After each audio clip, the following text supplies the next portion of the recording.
Hello, everyone. Welcome back to the Christian Music Bros podcast, or should I say Christian Music Bro podcast again? Because Braden's not here.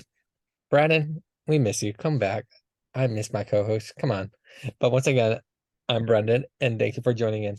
If you like what you're hearing, remember to like, follow, and subscribe to our podcast. Remember, we still have the giveaway with Mixtape Theology up for a couple more weeks, so please sure to check it out.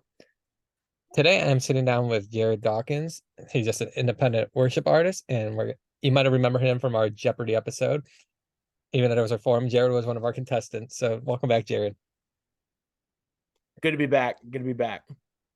I don't remember. Were you on the winning team for Jeopardy? I think so. Yeah, it was me and Wasn't it you is and it Joe?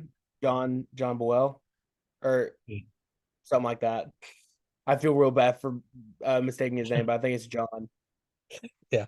Anyway, thanks for It was joining one of us. the J names There was because like it was four like of us on two the J team name. So names and then like Adam, Adam. who also like his middle name was a J. So yeah, it was one of us. Yeah, I was like, there's so many J names, and me and Brendan are Brendan and Brad. It's like got confusing. The whole thing was just like confusing. It was really hard for me to remember, but yeah, I that feels right. Anyway, you are releasing your first album here soon, or it's Yeah. already out by the time this episode's out, I should say. We're recording this in Mhm. advance, so I should say it's already out, so you guys can give it a listen. So, can you tell us a little bit about your background and how the album came to be?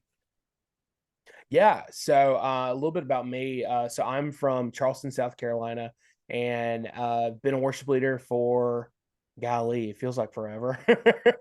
But so I've been leading worship for about 10 years now. And so let's see. I just recently graduated with my degree in worship music and from Charleston Southern University.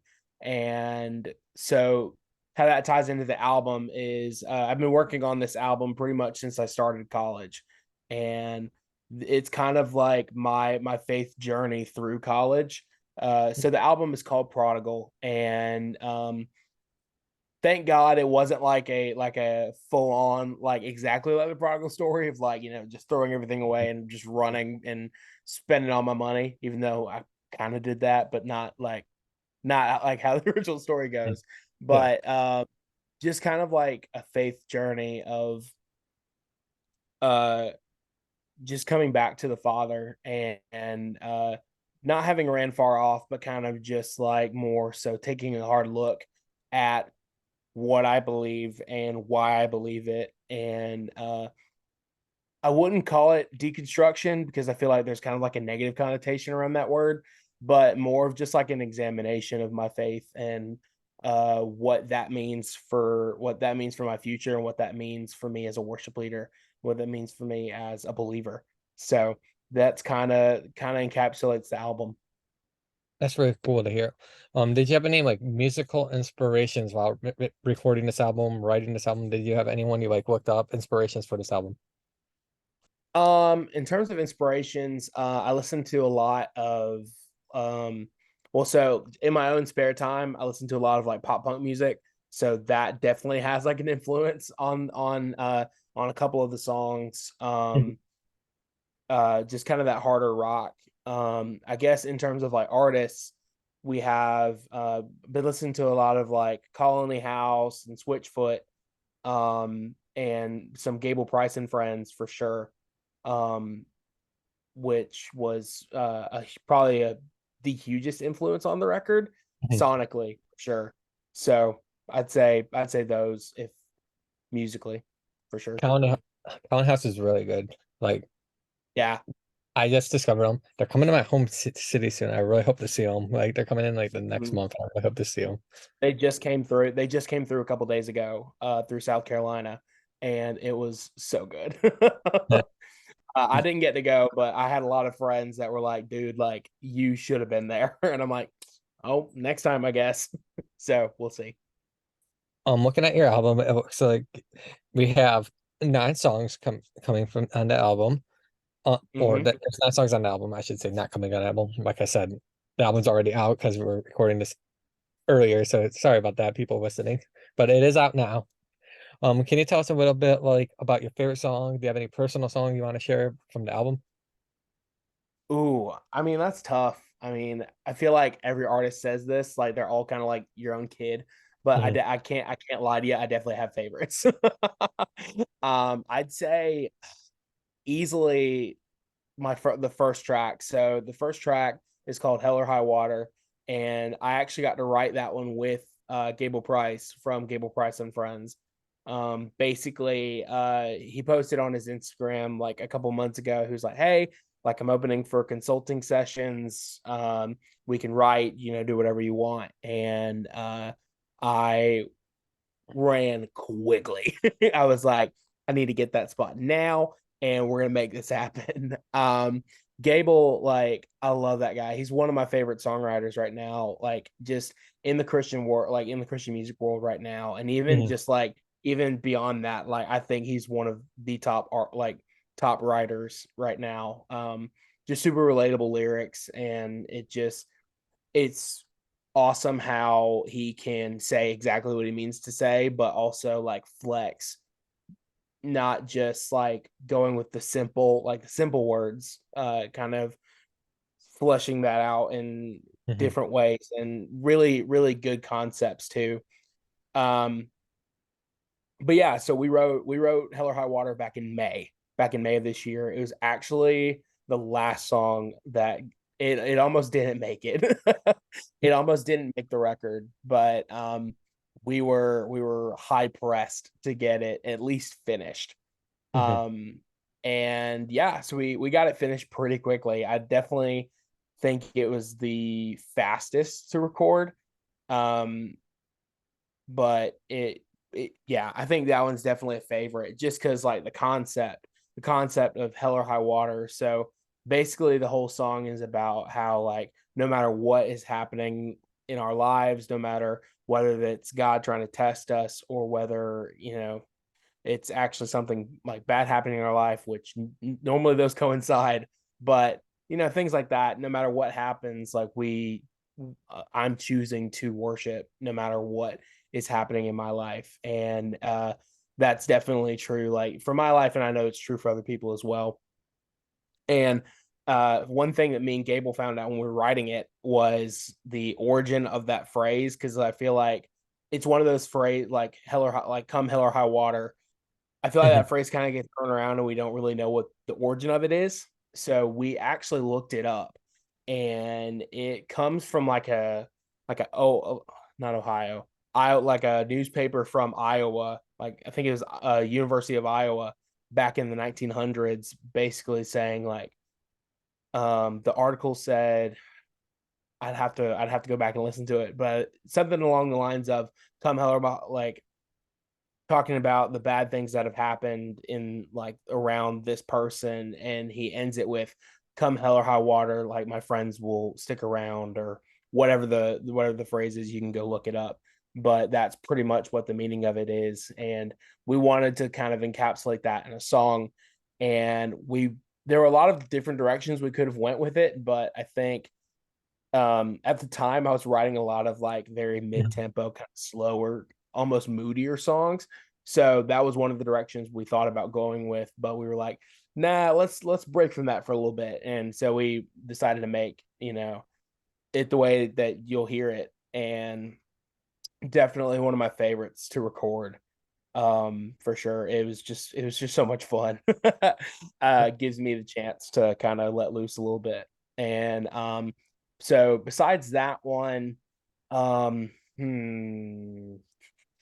Maranatha, which is track number 3, has a very, it's very close to my heart. It was the first song that we finished, and it's also the first single. So fun fact Mhm. about this story, or about this song. So this song, track 3, track 2, and I think Coming Home is track 5. Those are the singles that I released for the record.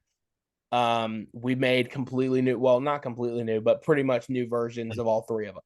So we have the single versions, but we have new versions of all 3. And Maranatha was the first one that got recorded and finished. It was the first one we wrote, but the first one we finished. And that one just has a lot of personal meaning for me. with it being the first one, because it was kind of like, oh, this is me stepping out. Like, I wrote songs before this album, and I Mhm. have an EP that if you want to go listen to it, it's called Nothing But Hallelujah. I released it back in 21.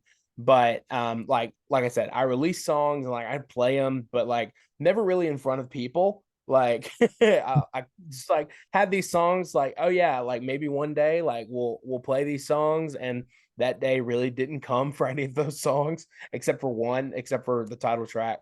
But this was the first one where I was like, oh, I can play this. Like, so Maranatha was the first one. I'm like, man, like I can actually like play my own music and feel good about it. So I did mission work for 2 years in Boston, Massachusetts, which I was actually back when we did the Jeopardy episode. But I played Maranatha last year. So we released it in September of last year. So we're releasing the album a year after the single came out, but it's fine. It happens. Mhm. But I played it in front of people and for when I was in Boston, and people were just like, dude, like you can't just like sit on that. Like you got to release it. And I'm like, all right, I guess we're recording it. And so that one definitely kind of sparked the album as a whole. Because I mean, I wrote Maranatha not really thinking of an album. Like, Mhm. I'll be honest, there was no album in mind when I wrote Maranatha or even your like any of the singles. There was no album in mind. But when I started playing Maranatha in front of people, they were like you don't need to sit on this. Mhm. Um so yeah, that one kind of sparked everything. So it has definitely a personal meaning for me. So I think definitely those two. That's really cool. What the album out? You said he released an EP, so you guys can check it out. If I remember right, it's on Spotify. Am I correct? I think I saw it on Spotify. Yeah, it's so both albums, so EP and album are on all streaming platforms. So That's what I wherever you thought. find music, you can go listen to it. Cool. Do you have any of so we're events coming up that you're going to be performing at? So if anyone wants to come check you out, Not at the moment, but we are definitely planning on some stuff coming soon, and I'm extremely excited about it. Trying to think. Yeah, I don't nothing planned as of right now, but we're scheming. So definitely keep your eye out for like early next year. We might be doing some stuff. he's trying to get on Winter Jam. That's what he's trying to hit, guys. That, Man, that's that'd be insane. that's early why it's early next year. We have just That'd a few be extra insane. minutes. Do Yeah. you have anything else you want to bring up about the album or anything in general? Um, yeah, a huge shout out to the co-writers on this. So co-writers for me, other than Gable, were just close friends of mine. Um, so my friend David Udi, Corey Wester. Corey Wester, you actually might remember his band Kingdom Vessels was on the Mhm. pod not a little while ago. So Corey helped me with a couple songs, and then let's see, my friend Evan Bowers and my friend Jake Nider helped me write Maranatha. And I feel bad. I feel like I'm gonna leave somebody out, but I'm pretty sure it's just those five. But co-writers were super huge on this one, really helped bring the song to life. And produced by my good buddy Carl, my friend Carl Taylor with Charleston Sound Studios here in South Carolina. We worked on it together, and it's been a blast, man. Definitely for like a first experience of like actually like working on an album with other people, because that first EP that I made was all me. Like I did all of it, and I mean I did most of it this time around too, but like Mhm. definitely having the help around me like was definitely helpful. So yeah, huge shout out to those guys. Really thankful for them. Um yeah, I so trying to think of anything else. We've got merch on sale with coming with the album. So if you want to check out, so um follow any of my social media at Jarred Dawkins. So my name underscore on Instagram. That will have like all the links to my like merch, my website, all of those things. So if you wanna check it out, it's all there. So I think And that's let's it. point this out. It's Jared with two R's, not one R, people. Jared with two Yeah, R's. yeah. So that's the huge thing. Jarred with two R's. Jarred Dawkins. So if you want to go check it out, that would be awesome. Thanks again for joining us. I know this is not a Jeopardy episode, but thanks again for joining us. Everyone, I recommend you check out Jared's EP, his album. Tell us what you think in the comments below, and we'll see you next time. Thank you, everyone. See y'all.